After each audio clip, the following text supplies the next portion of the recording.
ಯೇಸುವಿನ ಪರಿಶುದ್ಧ ನಾಮಕ್ಕೆ ಸ್ತೋತ್ರವಾಗಲಿ. ಅಂದರೆ ನಾವು ನಮ್ಮ 5,000 ಗುರುವಿಗೆ ಬಂದೆವು. ಶಕೀನ ಮುಗಿಸ್ಕೊಂಡು ಬಂದರು. ಶಕೀನ ಅಂದರೆ ಏನು ನಾನಾ ಥರದ ಜನರು ನಾನಾ ಪದ್ಧತಿಯಲ್ಲಿ ಹೇಳಿದರು. ಆದರೆ ದೇವರ ವಾಕ್ಯದಲ್ಲಿ ಕೂಡ ಹೇಳಿದ್ರೆ ಸುಳ್ಳು ಬೋಧಕರು ಅನೇಕರಿದ್ದಾರೆ. ಅಂದರೆ ಶಕೀನ ಅಂತ ಹೇಳಿದರೆ, ಯಾಕಂದರೆ ನಾನು ಹಲವು ಸಹೋದರ ಮನೆಗೆ ಕೂಡ ಹೋದೆ.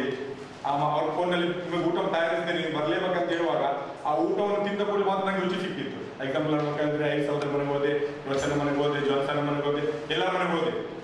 ಅಂದರೆ ಎಲ್ಲ ಮನೆಗೆ ಒಂದು ಗ್ಲಾಸ್ ಕಾಫಿ ಕೊಟ್ಟರೆ ಕೂಡ ಅಲ್ಲಿ ಹೋಗಿ ಅದು ತಿಂದರೆ ಮಾತ್ರ ನನಗೆ ಅದು ಅನುಭವ ಆಯಿತು.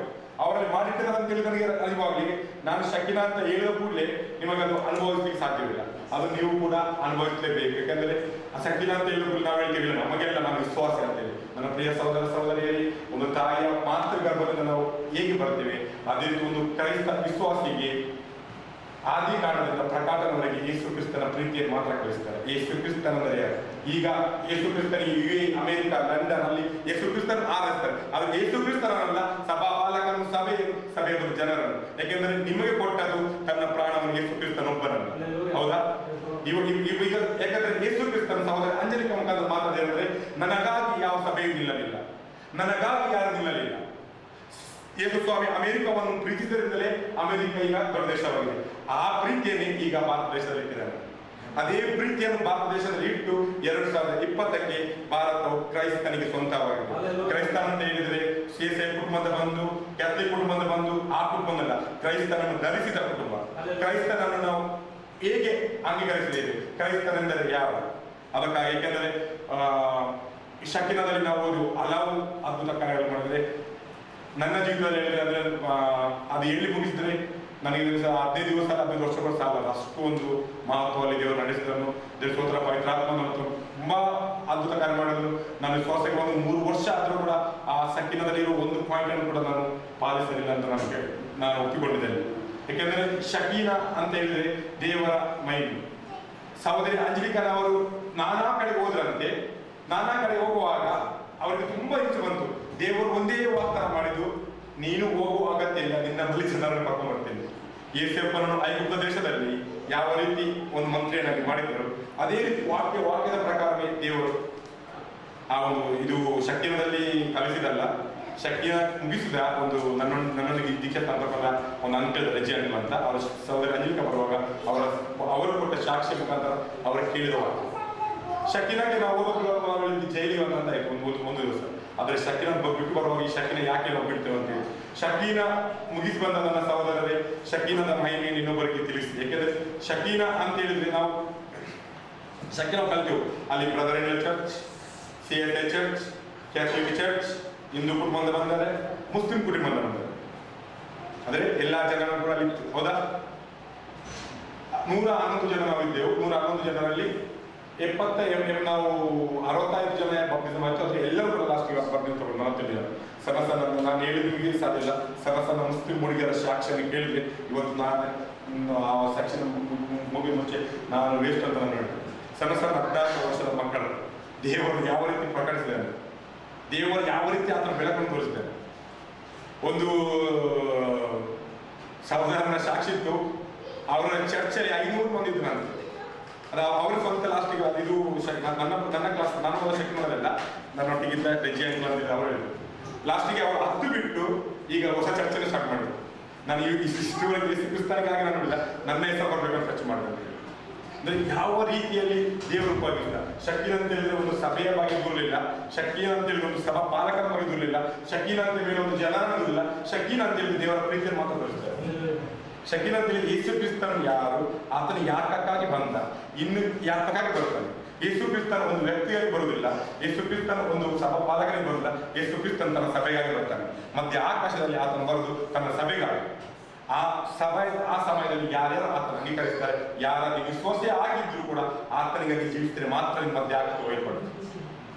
ನೀವು ವಿಶ್ವಾಸ ಆಗಿರ್ಬೋದು 50 ವರ್ಷ, ಅದು ಯೇಸು ಕ್ರಿಸ್ತನಿಗೆ ಇಲ್ಲ. ನಿನ್ನ ಆತ್ಮ ಪ್ರಾಣ ಶರೀರ ನಿನ್ಗೆ ಹೇಗೆ ರಕ್ಷಿಸಿದೆ. ಆ ಮಧ್ಯೆ ಆಕಾಶದಲ್ಲಿ ಆತನ ಬರುವ ಒಂದು ಎಕ್ಸಾಂಪಲ್ ಕ್ಲಿಪ್ ನೋಡಿರ್ಬೋದು. ಆ ಒಂದು ಮಧ್ಯಾಹ್ನ ಬರುವ ಆತನ ಬರುವ ಒಂದು ಕಮ್ಯುನಿಟಿ ಆಗುವಾಗ ನಾವಿಲ್ಲ. ಎಕ್ಸಾಂಪಲ್ ನೀನು ಒಂದು ಸಭೆಯಲ್ಲಿ ಇರ್ಬೋದು, ದೇವರು ಮೆಚ್ಚಿದಂತ ಸಭೆಯಲ್ಲಿ, ಅದು ನೀನು ಆಫೀಸ್ನಲ್ಲಿ ಇರ್ಬೋದು, ನಿನ್ನನ್ನು ಅಲ್ಲಿಂದ ದೇವರು ರಕ್ಷಣೆ ಮಾಡ್ಬೋದು. ನಾವು ಒಂದು ವೇಳೆ ಚರ್ಚಲ್ಲಿ ಇರ್ಬೋದು, ದೇವರು ಮೆಚ್ಚಿದಂತ ಚರ್ಚೆ ಆದ್ರೆ ಅದೇ ರೀತಿ ಅವನ ಸ್ಪಾಟಲ್ಲಿ ದೇವರು ರಪ್ಚರ್ ಮಾಡ್ತಾನೆ. ಆ ರಪ್ಚರ್ನ ವಿಷಯ ಅದಕ್ಕಾಗಿ ಶಕೀನ ಮುಗಿಸಿಕೊಂಡ ಒಂದೇ ಉದ್ದೇಶ ಅವರು ಹೇಳ್ತಾರೆ, ನೀವು ಸುವಾರ್ತೆ ಸಾರಿ. ಈಗ ಸುವಾರ್ತೆ ಸಾರ ಅಂತ ಹೇಳಿ ಕೂಡ ಹೇಳ್ತಾರೆ, ನಾನು ಸುವಾರ್ತೆಯನ್ನು ಹೇಳಿದ್ದೇನೆ, ಅವರು ಕೇಳುದಿಲ್ಲ. ಇದು ಒಳ್ಳೆ ಫಿಲ್ಮ್ ಡೈಲಾಗ್ ಆಗಿ ಹೌದಲ್ವಾ? ಸುವಾರ್ತೆ ಸಾರಿದ್ದೇನೆ, ಅವ್ನು ಕ್ಯಾಪ್ಟಿಗೆ ಅವ್ನು ಕೇಳಿದ, ಅವನಿಂದ ಮುಸ್ಲಿಂ ಕೇಳಿದ್ರು. ಹಾಗೆ ದೇವರಿಗೆ ಒಂದೇ ಕೇಳ್ತಾನಂತೆ, ನೀನು ನಿನ್ನ ಹೆಂಡತಿ, ತಂದೆ, ತಾಯಿ, ನಿನ್ನ ಮಗುವಿಗೆ ಪ್ರಾರ್ಥಿಸಿದಿ, ನೀನು ಆ ಸುವಾರ್ತೆ ಕೊಟ್ಟಿದ್ದಿ, ಅದೇ ಅವನಿಗೆ ನೀನು ಪ್ರಾರ್ಥಿಸಿದ್ಯಾ? ನೀನು ಅವನಿಗಾಗಿ ಬಿಡದೆ ಪ್ರಾರ್ಥಿಸು, ನನ್ನ ಕೆಲಸ ಅವನು ನಿನ್ನಲ್ಲಿ ಕರ್ಕೊಂಡು. ನೀವೊಂದು ನಿನ್ನ ಅಕೌಂಟ್ ನಲ್ಲಿ 80 ರೂಪಾಯಿ ಇದ್ರೆ ನಿನ್ನ ಚಿಂತೆ ಅದಕ್ಕೆ 20 ರೂಪಾಯಿ ಮಾಡುವಂತ ನೀನು ಎಷ್ಟು ಪ್ರತಿಷ್ಠ ಅಂತೇಳಿ ಮತ್ತೆ ಬಿಟ್ಟಿ ಇನ್ನು ಇನ್ನೊಬ್ಬರು ಹೋಗಿ ಆ ಮೊದಲು ನೀನು ಯಾರಿಗೆ ಸುವಾರ್ತೆ ಕೊಟ್ಟಿ ಅವರನ್ನು ಅವನ ರಕ್ಷಣೆ ಬರುವವರೆಗೆ ನೀನು ಪ್ರಾರ್ಥಿಸು. ನೀನು ಮೊನಕಾಲು ದೇವರನ್ನು ನೀನು ಪ್ರಾರ್ಥಿಸು, ದೇವರು ಕಾರ್ಯ ಮಾಡುವನಾಗಿಲ್ಲ. ಒಂದು ಕೂಡ ಎಷ್ಟು ದಿನ ಪ್ರೀತಿಸ್ತಂತೆ ನಮ್ಮ ಮುಖದಿಂದ ಆಗಲಿಲ್ಲ. ನೀನು ಹೇಗೆ ನಿನ್ನ ಹೆಂಡತಿ, ನಿನ್ನ ಮಕ್ಕಳ ತಂದೆ, ತಾಯಿ, ಸಹೋದರನ ಪ್ರೀತಿಸ್ತೀಯ, ಅದೇ ರೀತಿ ಒಂದು ವಿಶ್ವಾಸಿಗೆ ತನ್ನ ದೇಶದ ಬಗ್ಗೆ ದೇವರು ಜವಾಬ್ದಾರಿ ಕೊಡ್ತಾರೆ, ತನ್ನ ನೆರೆಕರೆ ಬಗ್ಗೆ ದೇವರು ಜವಾಬ್ದಾರಿ ಕೊಡ್ತಾರೆ, ತನ್ನ ಅಕ್ಕಪಕ್ಕದ ಗ್ರಾಮಗಳ ಬಗ್ಗೆ ದೇವರು ಜವಾಬ್ದಾರಿ ಕೊಡ್ತಾರೆ. ನಾವು ಈಗ ನಮ್ಮ ಹೆಂಡತಿ, ನಮ್ಮ ಮಕ್ಕಳು, ತಂದೆ, ತಾಯಿ ಇದೆ. ದೇವರು ಹೇಳುದು, ಯೇಸು ಕ್ರಿಸ್ತನು ಒಂದು ಕುಟುಂಬಕ್ಕಾಗಲಿ, ಒಂದು ಮನೆಗಾಗಲಿ, ಒಂದು ವ್ಯಕ್ತಿಗಾಗಲಿ ತನ್ನ ಪ್ರಾಣವನ್ನು ಕೊಟ್ಟಿಲ್ಲ. ಯೇಸು ಕ್ರಿಸ್ತನು ಸೃಷ್ಟಿಸಿದ ಸರ್ವ ಜನಗಳ ಪಾಪಗಳಿಗೆ. ಹೌದಾ? ಹೋಗ್ತೀರಾ? ಸರ್ವ ಜನಗಳ ಪಾಪಕ್ಕಾಗಿ ಅದನ್ನು ಬಲಿ ಕೊಟ್ಟದ್ದು. ಒಂದು ಸಭೆಗಳ ನಾನೊಂದು ಸಭೆಯಲ್ಲಿ ಇದ್ದೇನೆ ಇಲ್ಲ, ನಿನ್ನ ಸಭೆ ಹೇಳಿದ್ದೀನಿ, ಅಲ್ಲಿ ಹೇಳ್ತೀನಿ. ನೀನು ಯೇಸು ಕ್ರಿಸ್ತನ ಮೊದಲು ಅಂಗೀಕರಿಸು. ಯೇಸು ಕ್ರಿಸ್ತನ ಯಾರಾಗಿದ್ದಾರೆ? ಒಂದು ಮನುಷ್ಯನ ಮೇಲೆ ಇಡಬೇಡ, ಯೇಸು ಕ್ರಿಸ್ತನ ಮೇಲೆ. ಎಂತದ ಕುರಿಮರಿ ಆಗ್ತದೆ, ಯಾಕಂದ್ರೆ ನಾವು ಎಲ್ಲಿ ದೇವರನ್ನು ಆಗುತ್ತದೆ. ನಾನು 100 ಜನರಿಗೆ ಸುವಾರ್ತೆ ಕೊಟ್ಟಿದ್ದೀನಿ, ಇದು ಅನುಗ್ರಹ ವರ್ಷ ಆಗಿರ್ಬಹುದು, ಅದು ಅಲ್ಲ, ಆತನ ಕೃಪೆಯಿಂದ ನೀನು ಬಂದಿದ್ದು. ಆತನ ಕೃಪೆ ಇದ್ದರೆ ನೀನು ಬರಲಿಕ್ಕೆ ಸಾಧ್ಯವೇ ಇಲ್ಲ. ನಿನ್ನ ಒಳ್ಳೆ ಕೈಗಳು ನೀನು ಬರಲಿಲ್ಲ, ಆತನ ನಿನ್ನಲ್ಲಿ ಕಲಿಸ್ತಾನೆ. ಆತನೊಬ್ಬನ ಸ್ತುತಿ ಸ್ತೋತ್ರಕ್ಕೆ ಯೋಗ್ಯ ದೇವರು. ಯಾಕಂದ್ರೆ ದೇವರ ವಾಕ್ಯ ಹೇಳಿದ್ರೆ, ನೀವು ಈಗ ಎಲ್ಲ ಸಭೆಗಳಲ್ಲಿ ನನ್ನನ್ನು ಎಲ್ಲಿ ಕಲಿಸ್ತೀರಿ? ನಾನು ಕೆಳಗೆ ನಿಮ್ಮ ಪಾಸ್ಟರ್ ಮೇಲೆ, ನಾನು ಕೆಳಗೆ ನಿಮ್ಮ ಒಂದು ವಾಕ್ಯ ಕೊಡುವ ಜನರ ಮೇಲೆ, ಆರಾಧನೆ ಮಾಡುವ ಜನರು ನನ್ನನ್ನು ಹೇಗೆ ಇಟ್ಟಿದ್ದೀರಿ? ಯಾಕೆಂದ್ರೆ ದೇವರು ಯಾವ ರೀತಿಯಲ್ಲಿ ಮೂರ್ತಿ ವಿಗ್ರಹಗಳಲ್ಲಿ ಆತನ ಅಪೇಕ್ಷೆ, ಅದೇ ರೀತಿ ಜನರನ್ನು ಕೂಡ ಫಸ್ಟ್ ಬಯಸಿಲ್ಲ. ಆತನನ್ನು ಫಸ್ಟ್ ಮೊದಲು ನೀನು 10 ಜನರು ಪ್ರಾರ್ಥನೆ ಮಾಡಿರ್ಬಹುದು, ಆದ್ರೆ ಆತನ ಉತ್ತರ ಕೊಟ್ಟಿದ್ದಾರೆ. ಆತನನ್ನು ಫಸ್ಟ್ ಹೋಗಲು, ಆಮೇಲೆ ಜನರನ್ನು ಹೋಗಲು. ಯಾಕೆಂದ್ರೆ ನೀನು ಯಾರು ಹೊಗಳ್ತಿ ಅದೇ ನಿನಗೆ ಶಾಪವಾಗಿದೆ. ದೇವರ ವಾಕ್ಯ ಹೇಳ್ತದೆ, ನೀನು ನನ್ನ ಮಗನು, ನೀನು ನನ್ನನ್ನು ಮೊದಲು ಹೋಗಬೇಕು. ಯಾಕಂದ್ರೆ ಯಜ್ಞದ ಕುರಿ ಮರೆಯಾಗಿ ನಿನ್ನ ತಂದೆ, ತಾಯಿ ಮತ್ತು ಮಕ್ಕಳು ಯಾರು ಕಲವಾರು ಶಿಲುಬೆಯಲ್ಲಿ ಹೋಗಲಿಲ್ಲ, ನಾನು ಮಾತ್ರ ಹೋದವರು. ನನ್ನ ರಕ್ತದಲ್ಲಿ ಮಾತ್ರ ಬಿಡಬೇಡ. ನೀನು ಈ ಲೋಕದಲ್ಲಿ ಎಲ್ಲಿ ಕೂಡ ಹೋಗ್ಬೋದು, ಆ ನನ್ನ ರಕ್ತವನ್ನು ಯಾಕಂದ್ರೆ ಒಂದು ಟೀಚರ್ ಬಂದು ಹೇಳಿದ್ರು, ಅವ್ರು 24 ವರ್ಷ ಆಯ್ತಂತೆ ಬಿಳುವರಾಗಿ. 24 ವರ್ಷ 25 ವರ್ಷದಲ್ಲಿ ಬಿಳುವರಾಗಿದ್ರು. ಅವ್ರು ಹೇಳಿದ್ರು, ನಾನು ಹೋಗುವಾಗ ಅವರು ನೀಲಂ ಸಭೆಯ ಗೋಕುಲ ಫಾಸ್ಟ್ ಸಭೆಯ ಚರ್ಚ್ನ ಟೀಚರ್ ಕಂಡು ನಾನು ಹೋಗುವಾಗ ನಾನು ಯಾವಾಗ ಕೂಡ ನನ್ನ ಪಾಸ್ಟರ್ ಅಥವಾ ನಮ್ಮ ಒಂದು ಲೀಡರ್ಗೆ ನಾನು ಹೇಳ್ತಿದ್ದೆ, ಹಾಗೆ ಮಾಡಿ ಹೀಗೆ ಮಾಡ್ತಾ ಅಂತೇಳಿ. ಅದು ಸಹಿತ ನನಗೆ ತುಂಬಾ ತೊಂದರೆ ಕೊಟ್ಟ. ಶಕೀನ ಮುಗಿಸ್ಕೊಂಡ ಮೇಲೆ ಪುನಃ ಸಮರ್ಪಿಸ್ಕೊಂಡು, ಆದ್ರೆ ದೇವರ ಆತ್ಮನ ಹೇಳಿದ, ಇಷ್ಟವರೆಗೆ ನೀನು ಮಾಡಿದಿ ನನಗಾಗಿ ಮಗಳು ನೀನು ನಿಲ್ಲಿಲ್ಲ ಅಂತ. ಇಷ್ಟವರೆಗೆ ನೀನು ನಿಂತಿದ್ದಿ ನನಗಾಗಿ ನಿಂತಿದ್ದೆ, ದೇವರೇ ನನ್ನನ್ನು ಕ್ಷಮಿಸ ಅಂತ ಕೇಳಿದ್ರು.